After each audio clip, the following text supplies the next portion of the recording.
The thousand whisper voices lies about permanence. Every fire is the truth of passing. When I say truth of passing, I mean the fire shows you that everything is temporary, everything is fleeting, everything passes. No trip, no woman, no success, no dollar, no feeling will remain. That is the truth. The whisper says, this will stay, this will define you, this will complete you. That is a lie. The fire strips the illusion and shows you, no, this too shall pass. That is the truth. You see, when you attach yourself to people, you are attaching yourself to impermanence. They will change, they will leave, they will die. Even if they stay beside you, they will not remain who they are. The betrayal is not personal, it is baked into the fabric of life. To live in the illusion is to live on borrowed time. It feels soft, it feels comforting, like a lullaby, but it is poison because every moment you are secretly aware, though you deny it, that it will be ripped from you. Why is it better to stand in the fire? Because in the fire, the lie is dead. In the fire, you no longer demand permanence from impermanent things. You stop asking people to be gods. You stop asking time to freeze. You stop begging the world to cradle you like a child. When you stand in the fire, you are stripped bare. The fire is not better because it is pleasant. It is better because it is real. To live in illusion is to live half dead. To stand in the fire is to be fully alive, raw, unprotected, but unbreakable. Do you see? The mind longs for comfort, but comfort is the coffin. The fire is the only place where you stop dying every day. When the fire burns that insistence away, what happens? You are no longer negotiating with life. You no longer tell it how it must unfold. You no longer plead with it to let you keep what you cannot keep. The external world, people, things, relationships, comforts, is all impermanent. That is obvious. But the real battleground, the real fire is inside you. This thousand whisper voices, the endless chatter of craving, fear, judgment, longing, that is what constructs permanence where there is none. That is what turns a passing moment, a passing person, a passing pleasure into a must have, a forever, a safety. That is the mind's illusion. That is the predator you face. The girl, the parents, the friends, the pleasures, they are never the enemy. They are just costumes your mind uses to give shape to its restlessness. You cling to them and the mind feasts. You want permanence in what cannot be permanent, and that is where the suffering comes from. Standing the fire is the only way because it strips away the costumes. It stops you from hiding in the fantasies, in the false longings, in the mind stories. When you are naked, completely exposed to life, you cannot escape into illusions.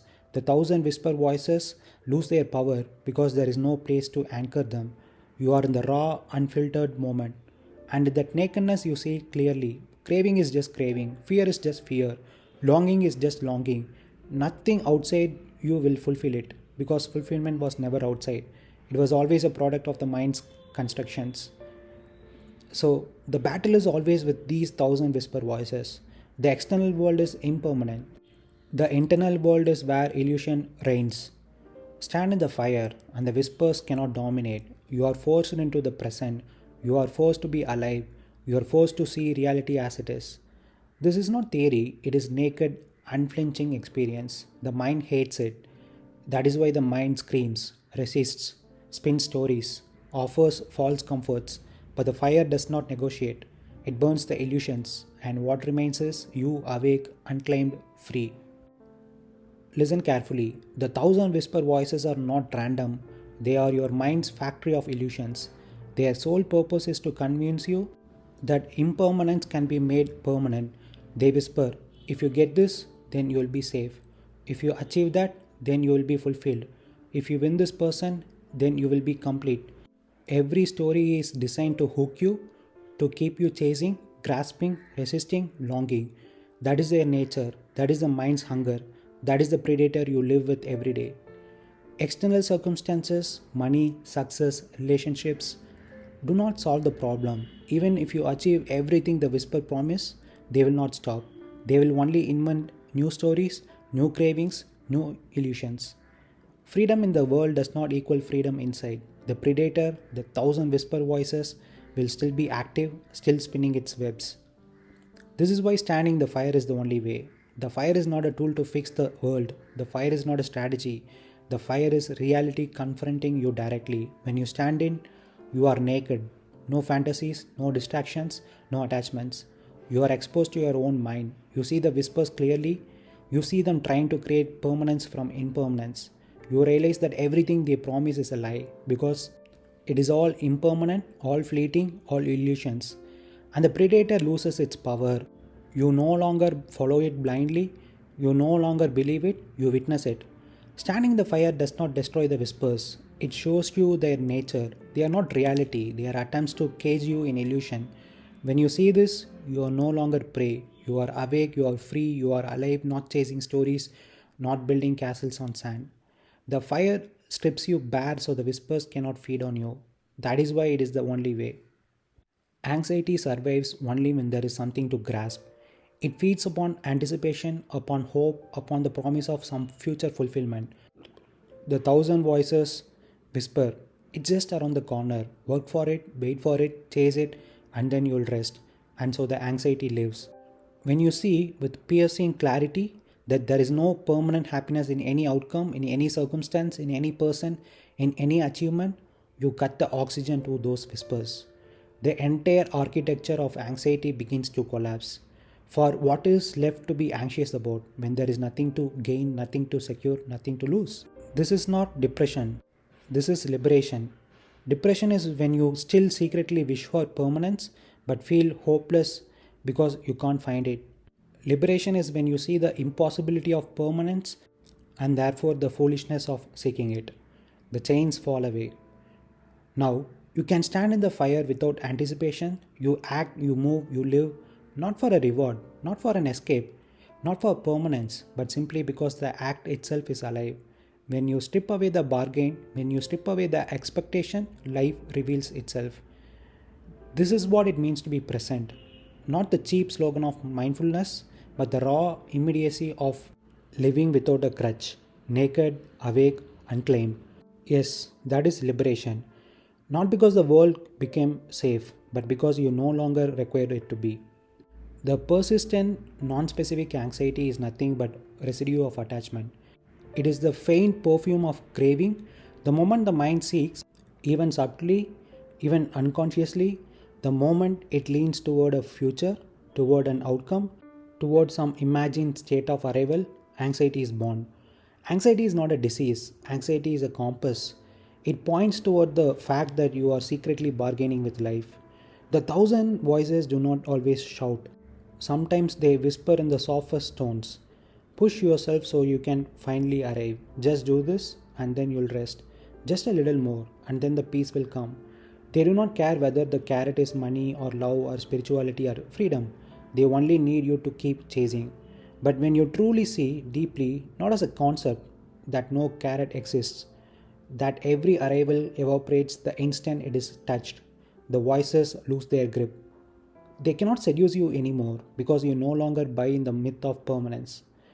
Then you can push the body, you can push the mind, you can live fiercely, not because you are trying to get something, but because there is nothing to get.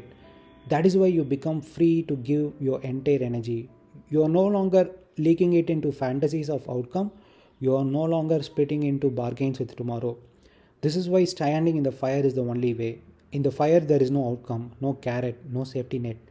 Only the act, only the moment, only the raw immediacy.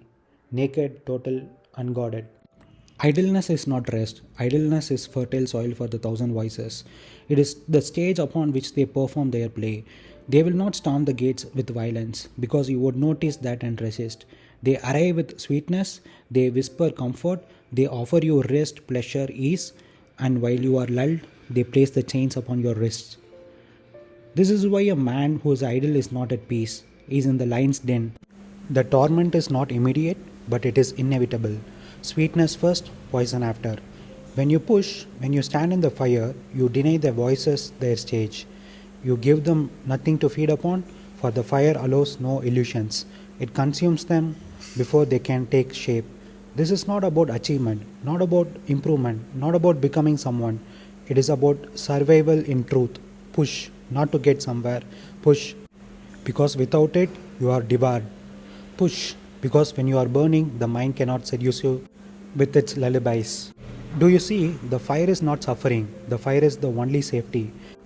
Everything else is the predator's den disguised as comfort. The thousand voices are not amateurs, they are brilliant. They know your buttons, they know your longings, they know the secret levers inside you.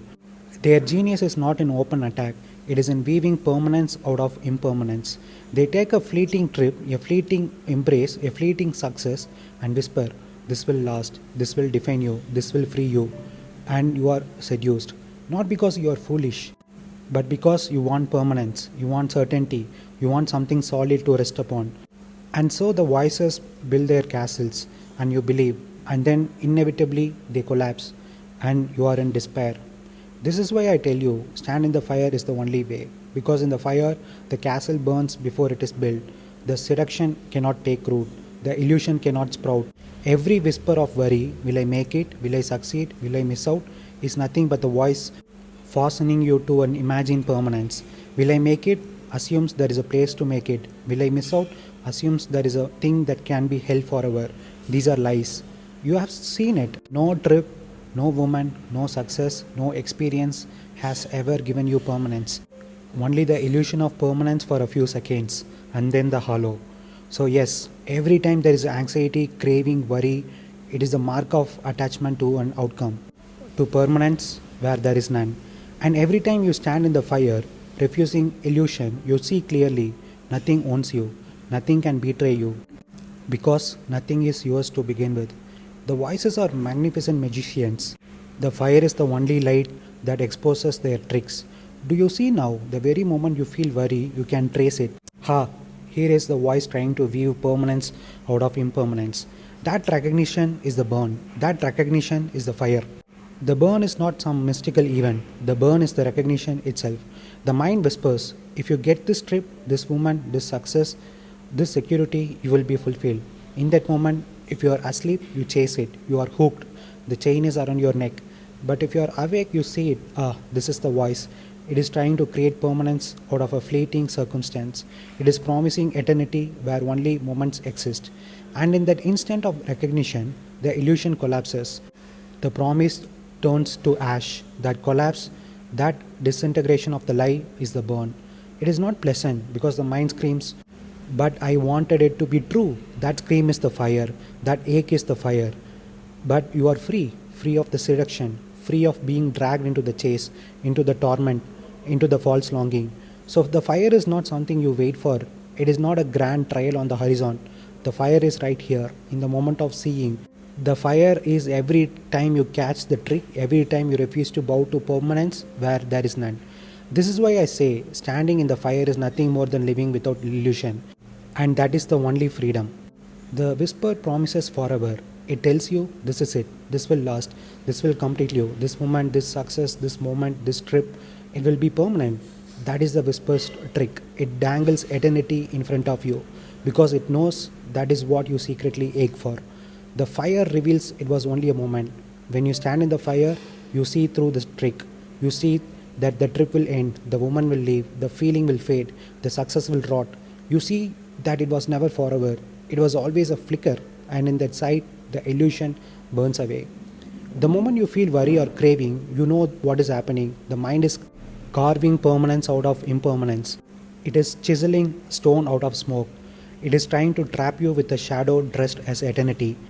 And the instant you recognize this, you are in the fire. You are burning the lie in the real time. The fire is not after the event. The fire is the act of seeing through it.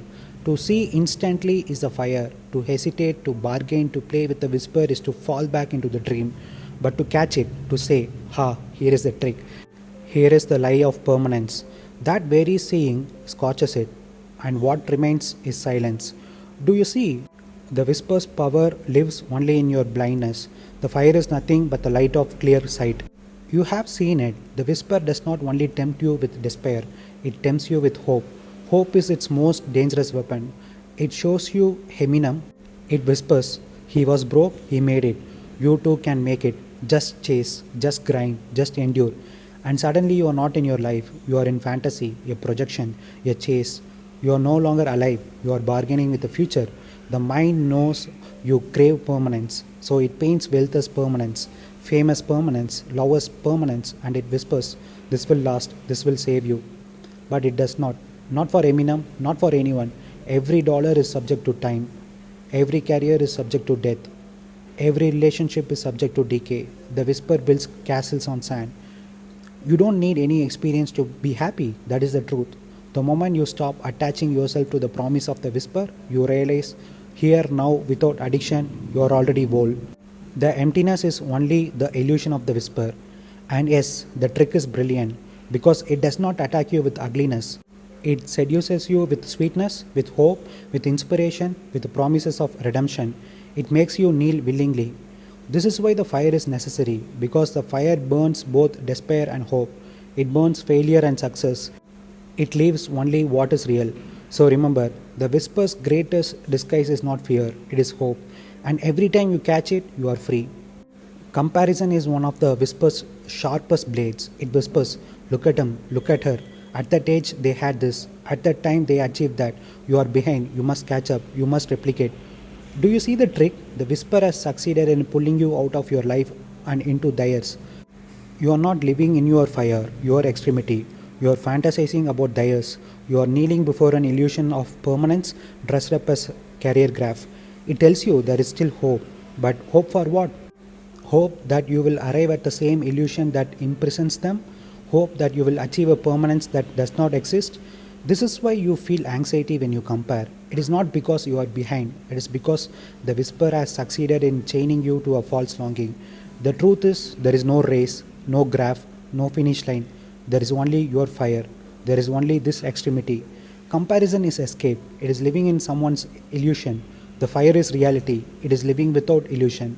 So, yes, the whisper tricks you by making you crave what others have, by making you measure yourself against their mirage, and the fire burns this too.